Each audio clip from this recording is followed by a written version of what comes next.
Structure of benzene. Chemical analysis and molecular weight determination show that the molecular formula of benzene is C6H6. molecular formula जो बनाई गई benzene की C6H6 है. Empirical formula CH, molecular weight 78 है, ये मालूम किया गया. फिर मॉलिक्यूलर फार्मूला कैसे बनाते हैं? एम्पिरिकल फार्मूला को हम n से मल्टीप्लाई करते हैं, ये आपको मालूम है. तो मॉलिक्यूलर फार्मूला तो C6H6 है. It means it is highly unsaturated hydrocarbon, क्योंकि अगर ये 6 कार्बन है तो अगर सेचुरेटेड होता तो 14 हाइड्रोजन होते. तो यहाँ पर 8 हाइड्रोजन कम है, तो surely it is highly unsaturated. अब हम इसकी स्ट्रक्चर कैसे बनाते हैं? स्ट्रक्चर वो होती है जो कागज़ पर लिखी जाए तो उस कंपाउंड की जो प्रॉपर्टीज़ हैं उसको सेटिस्फाई करे. जैसे मिसाल के तौर पर डबल बॉन्ड होगा तो डबल बॉन्ड एडिशन रिएक्शन दिखाते हैं, KMnO4 को डीकलराइज करते हैं. तो अगर वो कंपाउंड प्रैक्टिकली ऐसा करता है तो स्ट्रक्चर सही है, अगर नहीं तो वो स्ट्रक्चर गलत है. तो स्ट्रक्चर वैसे बनाना तो आसान है, जल्दी में हमने बना ली. एक 1,5 हेक्सा डायवाइन और 1,5 हेक्सा डायवाइन 3 वाइन. तो ये ओपन स्ट्रक्चर है. आप देख रहे हैं कि 6 कार्बन है, हर कार्बन के साथ इसने 3 बनाए, 1 हाइड्रोजन लगेगा. 3 और 4 कोई हाइड्रोजन नहीं आएगा, इधर 2 हाइड्रोजन आएंगे.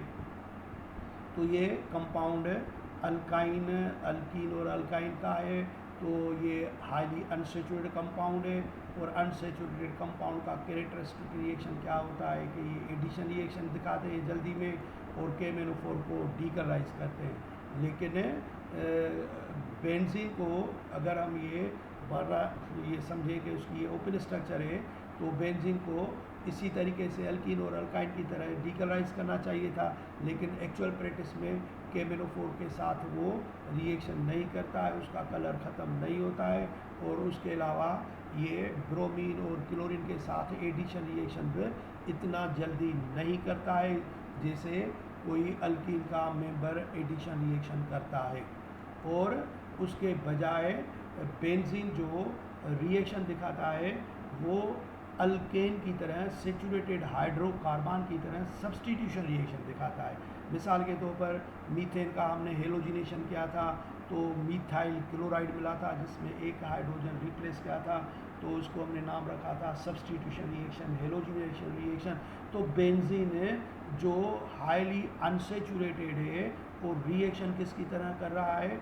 सेचुरेटेड हाइड्रोकार्बन, सेचुरेटेड अल्केन की तरह वो रिएक्शन दिखा रहा है. जैसे C6H6 को ब्रोमीन के साथ फेरिक ब्रोमाइड के साथ अमल कराया तो हमें ब्रोमोबेंजीन मिला. तो इसमें से एक हाइड्रोजन रिप्लेस हो गया, तो है अनसेचुरेटेड, रिएक्शन सब्स्टिट्यूशन की तरह दिखा रहा है. इसी तरीके से दूसरे रिएक्शन कर सकते हैं हम. नाइट्रिक एसिड के साथ बेंजीन को अमल कराएंगे तो हमें नाइट्रोबेंजीन मिलेगा. सल्फ्यूरिक एसिड के साथ सब्स्टिट्यूशन कराया तो बेंजीन सल्फानिक एसिड मिल रहा है. तो ये सब्स्टिट्यूशन रिएक्शन है जो अल्केन की तरह हो रहे हैं. और दूसरी पॉइंट ये है कि ये रिएक्शन में सब्स्टिट्यूशन जो दिखा रहा है उसमें बार बार एक ही प्रोडक्ट आ रही है, यानी कि C6H5Br. जबकि इस स्ट्रक्चर के मुताबिक हमें अगर हेलो अल्केन ये सब्स्टिट्यूशन प्रोडक्ट बने हुए तो मुख्तलिफ आइसोफार्मिक में मिलनी चाहिए. क्योंकि आप देख रहे हैं कि ये हाइड्रोजन अगर रिप्लेस होगा तो ये कंपाउंड 1 कार्बन से रिप्लेस होगा, इधर हेलोजन आएगी. और अगर ये हाइड्रोजन रिप्लेस करेंगे तो दूसरा आइसोमर बनेगा. लेकिन हमें ऐसी कोई product di substitution isomeric product कोई नहीं मिल रही है, बार बार एक ही प्रोडक्ट मिल रही है. जैसे स्ट्रक्चर के मुताबिक तो ऐसे होना चाहिए था कि पहले से गया तो एक से इधर लगा, फिर दूसरे से, फिर तीसरे से. तो ये आइसोमेरिक हेलो अल्केन है, लेकिन प्रैक्टिकली ऐसी कोई प्रोडक्ट बेंजीन नहीं देता है.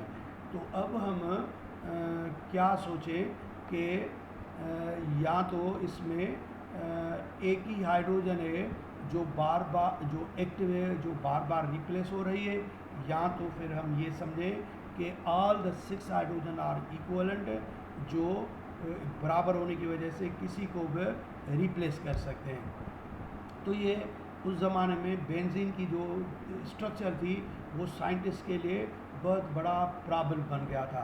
तो बहुत सारे साइंटिस्ट ने बेंजीन की स्ट्रक्चर पर काम किया है, लेकिन जो किस हद तक कामयाब गया वो साइंटिस्ट था केकुल, जिसने स्ट्रक्चर दिए जिसे हम कहते हैं केकुल स्ट्रक्चर कहते हैं। तो केकुल साइंटिस्ट का ये कहना है कि जो बार बार एक ही सब्स्टिट्यूशन रिएक्शन दे रहा है, तो इसमें ये आर्गूमेंट ज़्यादा सही है कि जो सेकंड जो आर्गूमेंट है कि all the 6 hydrogen linked with all 6 carbon are equivalent.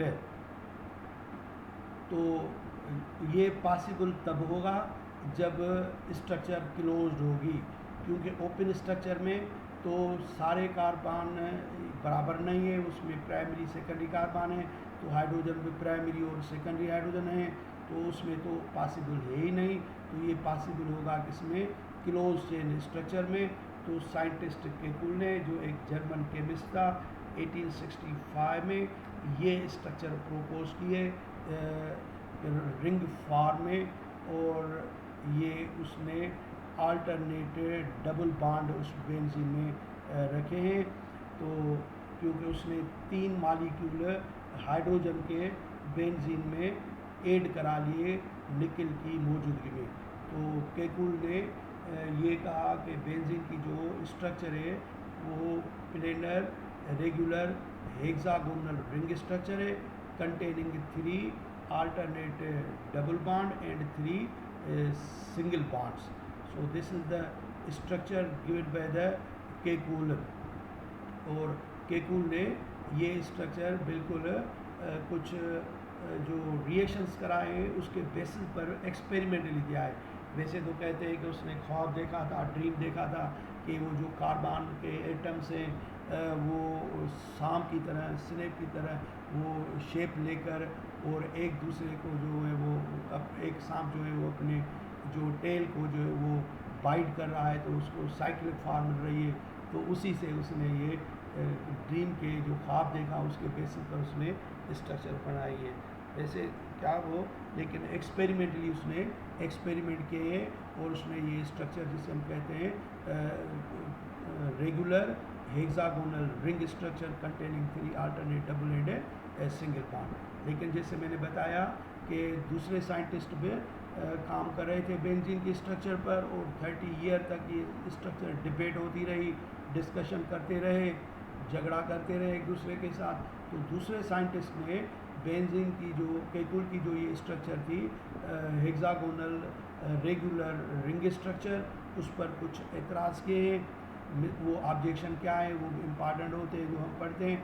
पहला ऑब्जेक्शन क्या था कि चलो हमने स्ट्रक्चर को मान लिया, अगर इसमें सब्स्टिट्यूशन कराते हैं, मिसाल के तौर पर दूसरी मरतबा सब्स्टिट्यूशन कराएं, ये जनरल लिखा है X और Y, तो ये पहला हाइड्रोजन रिप्लेस हुआ Y और ये दूसरा हाइड्रोजन X। अब ये X और Y ये डाई सब्स्टिट्यूटेड बेंजीन कहलाएगा। ये X और Y एटम्स उन 2 कार्बन पर हैं जिनके दरमियान में सिंगल बॉन्ड है। अगर ये हाइड्रोजन निकल जाए, इधर Y आ जाए, तो ये X और Y उन 2 कार्बन पर हैं जिनके दरमियान में डबल बॉन्ड है। तो ये 2 आइसोमेरिक प्रोडक्ट हैं। ये जो आर्थो पोजीशन तब्दील की है, ये आर्थो पोजीशन पर है, ये आर्थो पोजीशन पर है, लेकिन इसमें सिंगल बॉन्ड है, इधर क्या है डबल बॉन्ड है। तो ये एक दूसरे के आइसोमर होने चाहिए, जबकि एक्चुअल प्रैक्टिस में हमें इसका कोई भी एक आइसोमर नहीं मिलता है, एक ही प्रोडक्ट मिलती है। तो ये एक ऑब्जेक्शन था। और दूसरा ऑब्जेक्शन क्या था कि जब वो कहता है कि स्ट्रक्चर रेगुलर होनी चाहिए, यानी कि ये इसमें सिंगल और डबल बॉन्ड है, और हमें मालूम है कि सिंगल बॉन्ड 1.54 बॉन्ड लेंथ का होता है और डबल बॉन्ड 1.34 का होता है। तो ये रेगुलर कैसे होगा, ये तो इस तरीके से ज्योमेट्रिकल शेप उसकी हो जाए एक्स, जिसे हम कहते हैं एक्साजीरेटेड, इसी तरीके से बढ़ जाए, जबकि वो कहता है कि रेगुलर स्ट्रक्चर का है। तो ये ऑब्जेक्शन थे, और उसके अलावा इसकी रेजोनेंस एनर्जी भी ज़्यादा थी। तो ये ऐसे ऑब्जेक्शन थे जिसके केकुल के पास जवाब नहीं।